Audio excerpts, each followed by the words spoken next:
Բարև ձեզ բարեկամներ, Փակ TV-ն է նորից եթերում, Փակ TV-ն, որը իր ծրագրերում աշխատում է բազմազան այսպես թեմաներ ընդգրկել։ Գիտեք, նոր շաբաթը մենք ոնց էր թե սկսել ենք գեղեցիկ սերի ներկայացուցիչներին ձեզ ներկայացնելով։ Երեք մենք մեր տաղավարում հյուրընկալել էինք մեր շատ սիրելի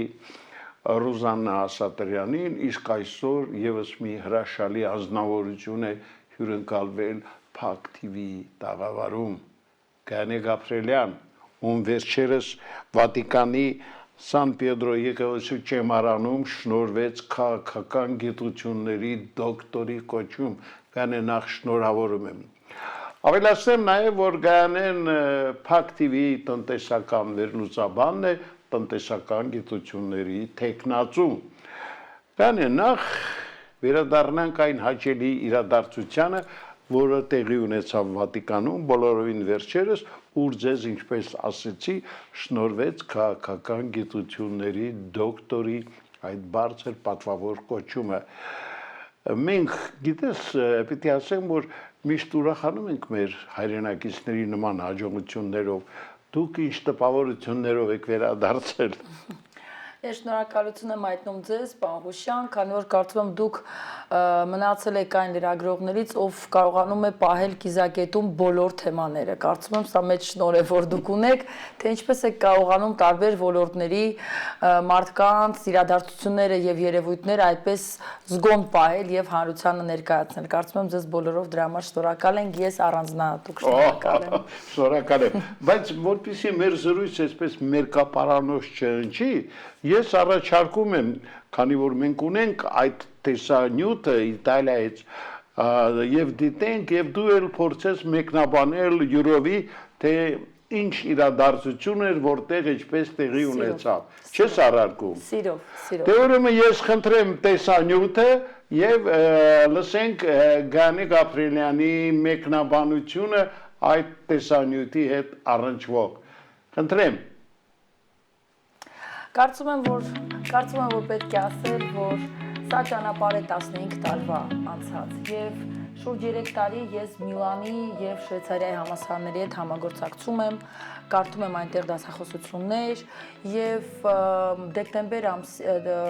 դեկտեմբեր ամսին, անցյալ տարվա դեկտեմբեր ամսին ես ստացա մի այսպիսի նամակ, որ համալսարանը ինձ հրավիրում է սոցիալական կոմպոնենտով դասախոսությունների, որպեսզի անվճար դասախոսություններ կարդամ տարբեր խմբերի եւ ես համաձայնեցի։ Ինչն էլ շատ հետաքրքիր, որ ինձ նշանակվեց այսպես կոչված կուրատոր, ով շուրջ 3 տարի դրանից առաջ արդեն իսկ հետևել էր իմ քաղաքական գործունեությանը եւ այս տարի ամռանը ես ստացա շատ անսպասելի հրավեր, որ նոյեմբեր ամսին անցկացվելու է այսպիսի գիտխորհուրդ Վատիկան քաղաքում, Իտալիայում եւ որ գիտխորհուրդը ղեկավարում են բարձրաստիճան ակադեմիկոսներ, դոկտորներ եւ Շվեյցարիայի համալսարանից եւ Միլանի համալսարանից եւ որի ամբողջ կուրացիան իրականացվում է Վատիկանի կողմից։ Այո, հենց ինքը Հռոմի Պապը եւ կարդինալները այս համալսարանի, այսպես ասած, գիտխորհրդի եւ հոգեբարձուների խորհրդի անդամներ են եւ նախագահում են։ Եվ ահա ես ընդունեցի այդ հրավերը, ինձ համար շատ անսպասելի, բայց շատ կարևոր եւ իմ գիտական թեզի շրջանակներում, որը որ կատարվել էր 3 տարիների ընթացքում, հրավիրվեցի Վատիկան։ Մի բան է պետք է ասեմ, որ ինձ համար սա շատ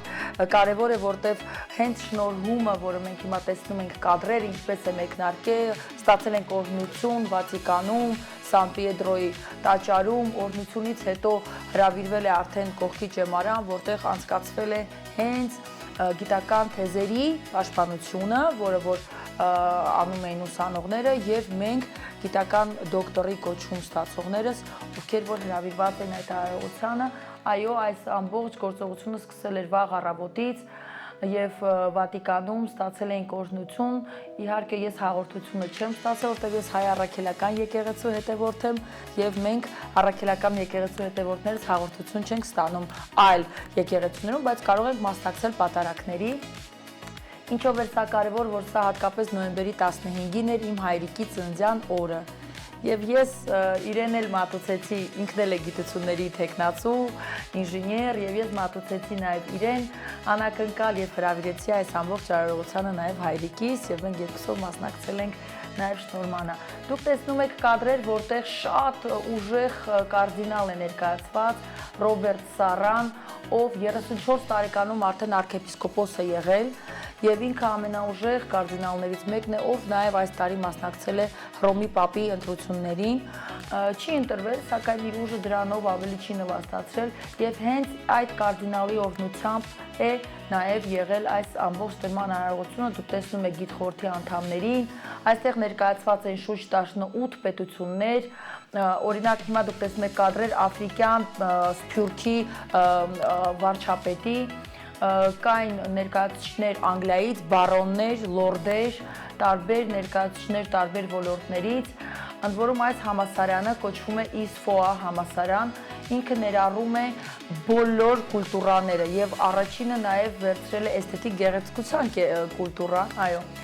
Իմ կոնկրետ ուղղությունը քաղաքագիտությունն էր եւ իմ կոչումը շնորհվել է քաղաքագիտության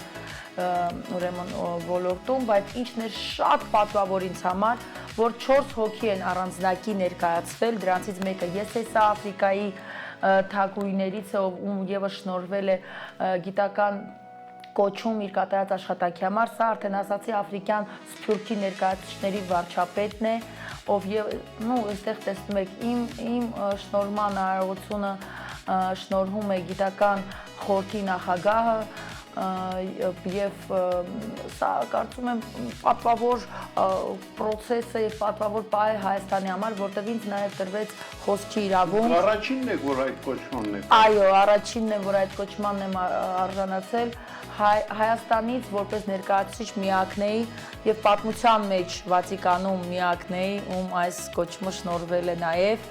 որտեղ ես շատ երկար հարցրեցի։ Կարդինալ անձամբ է, այո, շատ քիչ մարդկանց հետ կարդինալը հաղորդակցվեց, բայց ես այդ քչերից էի, ում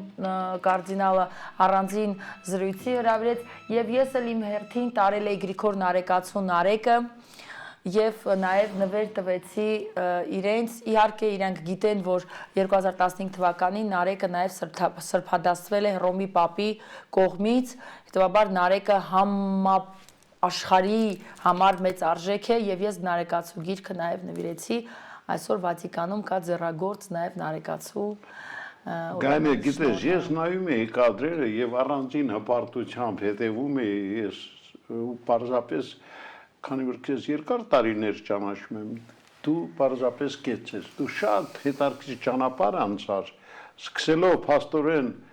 սովորական մեր համալսարաններից մեկից եւ հասնելով այդ բարձր կոչմանը։ Ես ուրախ եմ, բայց ամենակարևորը մի մոռացիր, որ դու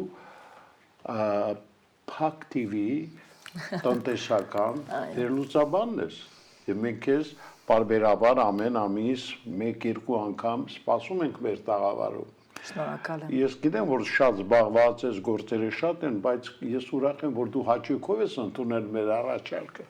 Ճիշտ է, միշտ հաճույքով, միշտ հաճույքով։ Ես հաճույքով նաև դիտում եմ Փակ TV։ Բացի նրանից, որ ես ձեր հաղորդումներին սիրում եմ մասնակցել, ես նաև սիրում եմ տեսնել նոր դեմքերս, վերջերս դուք Սոնային էիք երգչուհի հրավիրել, հաճույքով դիտեցի այդ հաղորդումը, շատ կոլորիտային հաղորդում էր։ Ես սիրում եմ ձեր կատարած աշխատանքը եւ կարծում եմ դուք արժեք եք թողել Հայաստանի համար, ձեր ոլորտում։ Մեր ցանկալի հյուրը Ռոզի Արմենն էր, այնպես որ Ռոզի Արմեն, ճիշտ է, Ռոզի Արմենն էր, այո։ Դա իհարկե խոսում է այն մասին, որ Փակ TV-ն լայնացրել է շրջանակները։ Մշակույթն էլ է ձեր ուշադրության։ Այո, մեր հատկապես մշակույթի հովանավորը Լևոն Բաղդասարյանը միշտ ինձ ասում է Համլետ մեր գերագույն նպատակը պիտի լինի մշակութային ոլորտը արժանավոր ներկայացնելը։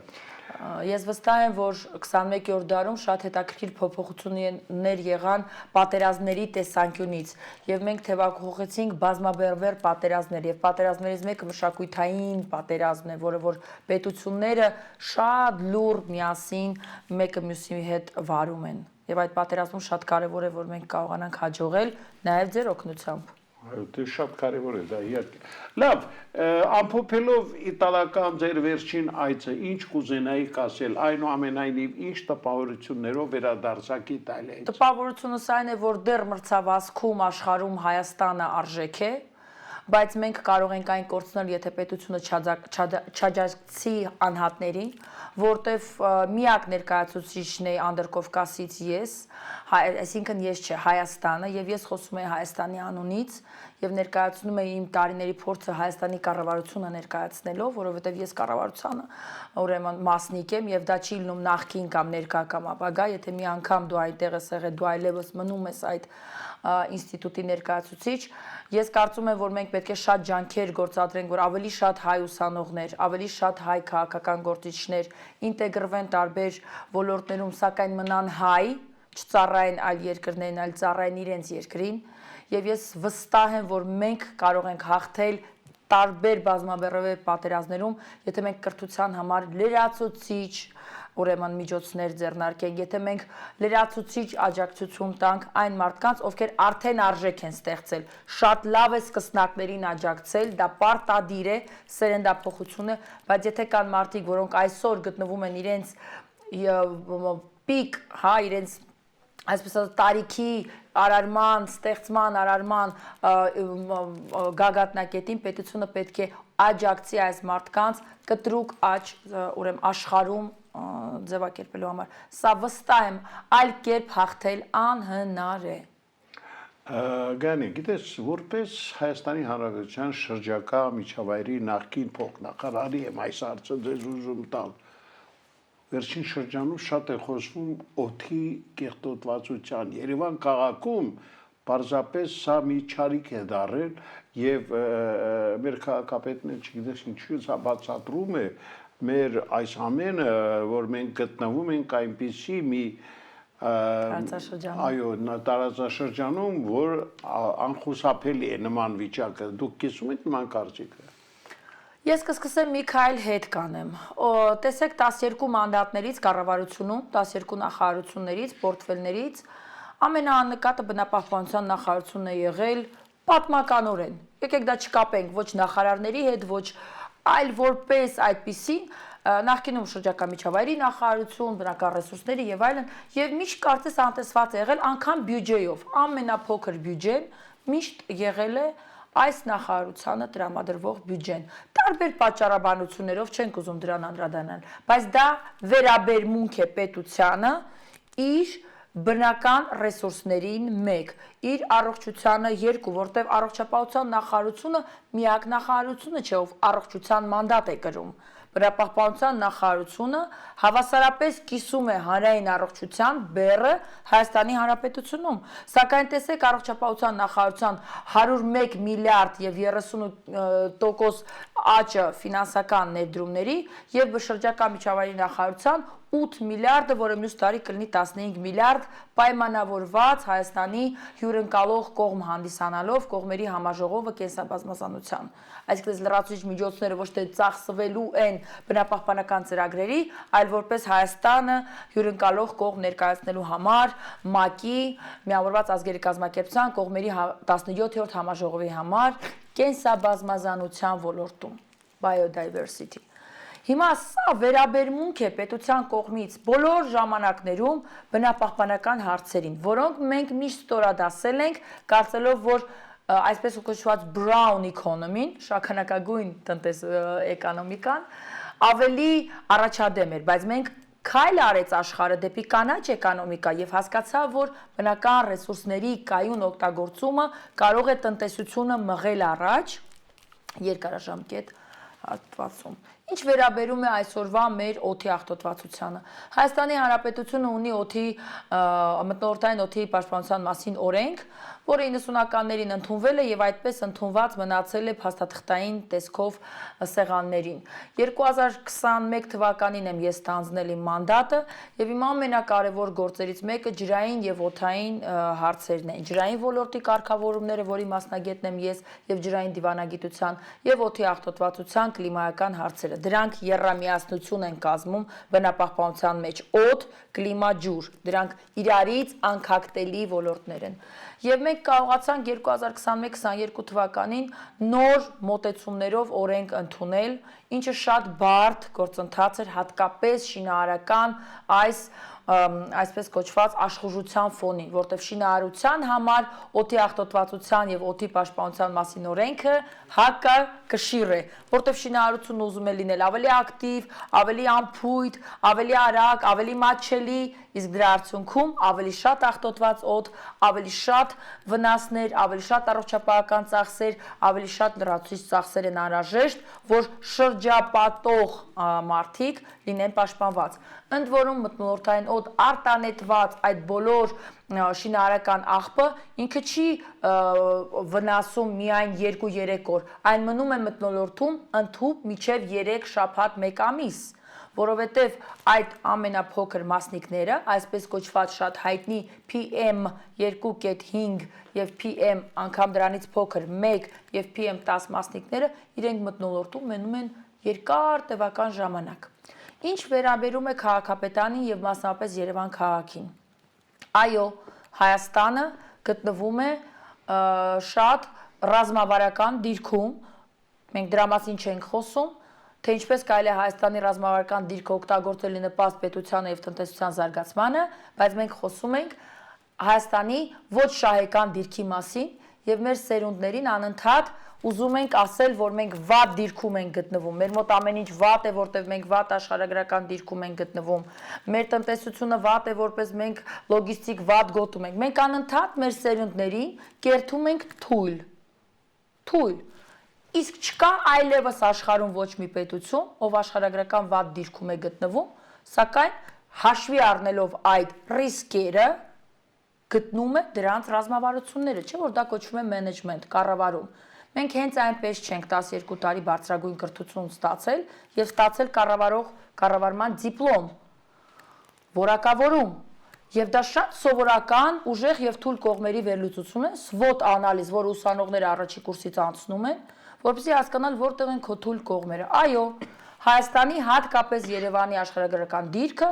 թույլ է բնապահպանական տեսանկյունից եւ փոշու եւ ոչ միայն փոշու, այլ նաեւ մառախլապատ ցրտի կուտակումների համար։ Չէ՞ որ երբ որ ցուրտը մտնում է, ավելի դժվար է դուրս գալ, որտեղ ավելի խորքային դիրքում են գտնվում։ Սակայն արդյոք դա չգիտեին սովետի ժամանակ, արդյոք դա չգիտեին ցարական ժամանակներում, արդյոք դա չգիտեին Տիգրան Մեծի ժամանակ եւ ինչ որ միջոցներ էին ձեռնարկում, որպեսզի օդը մարդիկ արժանի օդ շնչեն։ Դա շատ կարևոր է հասկանալ, որ մենք արժանի ենք մաքուր օդի։ Դուք արժանի եք եւ ես արժանի եմ եւ մեր երեխաները։ Հետևաբար դրա համար միշտ կիրառվել են հակագործողություններ, լրացուցիչ ֆինանսական ներդրումներ, ծառատնկման, փողոցների մաքրման, դուք շատ լավ կհիշեք, ամեն առավոտ ժամը 7-ին ջրցան մեքենաները մաքրում էին քաղաքը, լվանում էին, ես կասեի, քաղաքը։ Ինչու Հայաստանում կան շատ շատրվաններ, հատկապես Երևանում։ Այդ պատճառով, որ մենք 4 կլիմայական գոտում ենք գտնվում, Երևան քաղաքը, եւ փոշին շատ է կուտակում։ Դրա համար մեր շատրվանները շատ են եղել եւ ռազմավարական հանգույցներում, որպեսզի անդադ մթնոլորտում կուտակված փոշին եւ կեղտը եւ աղտոտվածությունը ածխաթթու գազերը նվազեցնեն։ Եվ երրորդը, գիտեք ինչ կա, ասել թե բնակչությանը տեղեկացնել ինչու է աղտոտված օդը շատ կարևոր է։ Այո, պատճառներից մեկը մեր աշխարհագրական դիրքն է։ Այո, պատճառներից հաջորդը տերևների այրումն է սեզոնների ընթացքում։ Այո, պատճառներից մեկը շինարարությունն է։ Ինձ կարևոր է, որ իմ քաղաքապետը ինձ պատմի, իսկ ինչ է անելու այդ արդյունքը վերացնելու համար։ Մեր քաղաքապետը խոսում է պատճառների մասին։ Պատճառների։ Իսկ ես իրենից ուզում եմ որպես մենեջեր, քաղաքային իշխանության կառավարող, քաղաքային իշխանության ոնց կուզեք անվանեք, ղեկավար, ինձ ասի, ինչ է պատրաստվում անել այդ իրավիճակը լուծելու համար։ Հրավիրում է Գայանե Գաբրելյանին մասնագիտական աջակցություն խնդրելու համար։ Ոչ, ինքը դրա մասնագետն է, չգիտեմ։ հրավիրում է շատ տարբեր մարդիկ կան, էկոակտիվիստներ կան, այս մարդկանց հրավիրում է լսելու արդեն բազմամյա փորձ ունեցող մարդկանց, ովքեր հաղթահարել են սա տարբեր երկրներում, կամ հաշվի է առնում այն բոլոր ցուցումները, որոնք կան Եվրոմիության, տարբեր աշխարհի առանձին ամերիկյան, կանադական պրոտոկոլներում, ինչ պետք է անել նման սիտուացիաներում։ Եվ ամենակարևորը, սիրելի քաղաքապետ, արդյոք դուք ամռանից սկսված, ամռան ամիսներից սկսած իրազեկել եք տերևների եւ ոչ միայն դաշտերի այրման վտանգի մասին։ Ոչ, շրջակա միջավայրը դա միշտ անում է։ Պետք է դա ընդունել, որ շրջակա միջավայրի նախարարությունը տարեց տարի անընդհատ իրազեկում է՝ մի այրեք դաշտերը, չորացած խոտը, մի այրեք տերևները, դա լուրջ կոնցերոգեն է, դրանց արտանետումները վնաս են, դրանք վնասում են եւ խրախուսում են համաճարակների հիվանդությունների զարգացմանը, չէ՞ որ մենք հիմա նաեւ գտնվում ենք լուրջ համաճարակի մեջ, երեխաները այսօր 60% երեխաները չեն հաճախում դպրոց, անցյալ օրը արդեն ցուցանիշ կար 55,000 երեխաներից 20,000 երեխաները բացակայում են դասերից, սա սարսափելի ցուցանիշ է, մանկապարտեզներում նույն վիճակը։ Եվ ամփոփելով ձեր հարցի պատասխանը, ասեմ, որ սիրելի քաղաքապետ, դրանք միայն այս երկու պատճառը չեն, մեր աշխարհակարգական դիրքը եւ տերևները օդի աղտոտվածության պատճառներից, ոչ։ Ուրեմն սիրելի քաղաքապետ, ամենատարական, բայց ամենավտանգավորներից մեկը օրինակ շինարարությունից դուրս եկող կեղտոտ ակերով մեքենաներն են, որոնք պարբերաբար մթնոլորտ են արտանետում նույն փոշին։ Հարուցիչը մեկն է շինարարություն, ասֆալտապատումը, սակայն շինարարական հրապարակից դուրս եկող աղտոտված մեքենաները դառնում են պարբերաբար հարուցիչ եւ այդ հարուցիչը անընդհատ շարժվում է։ 1. Հետևաբար շինարարական նորմերին չհետևելը սարսափելի վնասակար ազդեցություն ունի Երևան քաղաքի, ոչ միայն Հայաստանի համար։ Երկրորդը,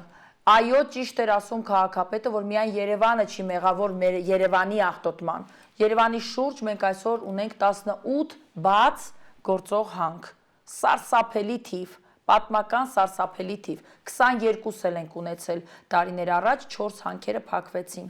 Սարսափելի թիվ է, բոլոր հանքերից անպատշաճ շահագործման արդյունքում փոշին գալիս է Հայաստան եւ ոչ միայն փոշին։ Հաջորդը, արտանետվող մեքենաների եւ դրա մասին խոսում է եւ Ալեն Սիմոնյանը այս վերջերս եւ 7 տարի ազգային ժողովում անդադ խոսում է կատալիզատորների մասին։ Այս արտանետվող մեքենաներից ուրեմն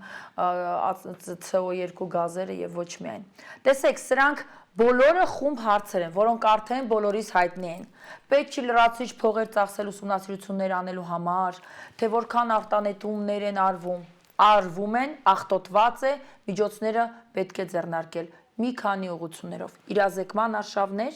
մարդկանց կրթելու, թե ինչպես պետք է անել պատշաճ շինարարություն եւ շինարարական աշխատանքներ։ Իրազեկման արշավներ վարորդների համար, այս վերջերս տեսա աղմուկի այդ պայքարի դեմ մի խումբ տղաներ ինչ որ հայտարարություն էին անում, որ եկեք gentleman's agreement անենք ու ինից հետո աղմուկ չանենք։ Ինչու ոչ, սա էլ է հասարակական պայմանագիր,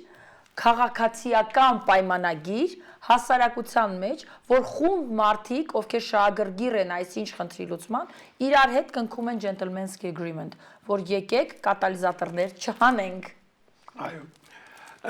Գարե, եւ լավ ճանաչելով քեզ երկար տարիներ, գիտեմ, որ դու իր մարդը չես, որ հանգիստ նստես, վաղվա մասին չմտածես։ Ինչ հետաքրքիր նախագծեր, ծրագրեր ունես կապված վաղվա օրվա հետ։ Ես արդեն իսկ նախագծային աշխատանքներում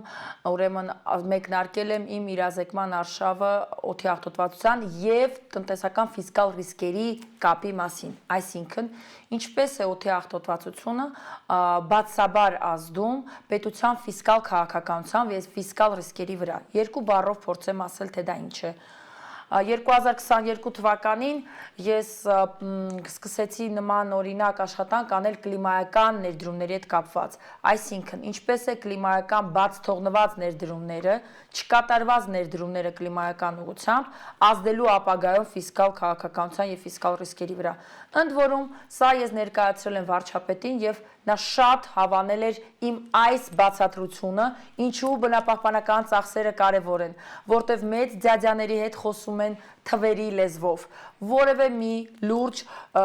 մեծ խոշոր ինստիտուտ, լինի դա վարչապետի աշխատակարգ վարչապետ, նախագահական աշխատակարգ նախագահ, կառավարություն եւ այլն, պատրաստ չէ միայն ինձ լսել նրա համար, որ ես ասում եմ այս ծաղիկը կամ այս կենթանին կամ մարդը մեղք են, դա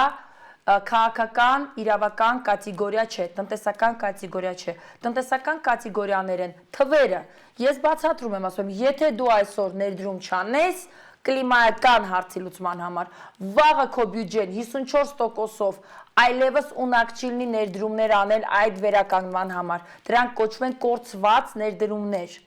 եւ դրանք ազդում են պետության ֆիսկալ քաղաքականության վրա, որովհետեւ մենք անընդհատ վերցնում ենք լրացուցիչ միջոցներ,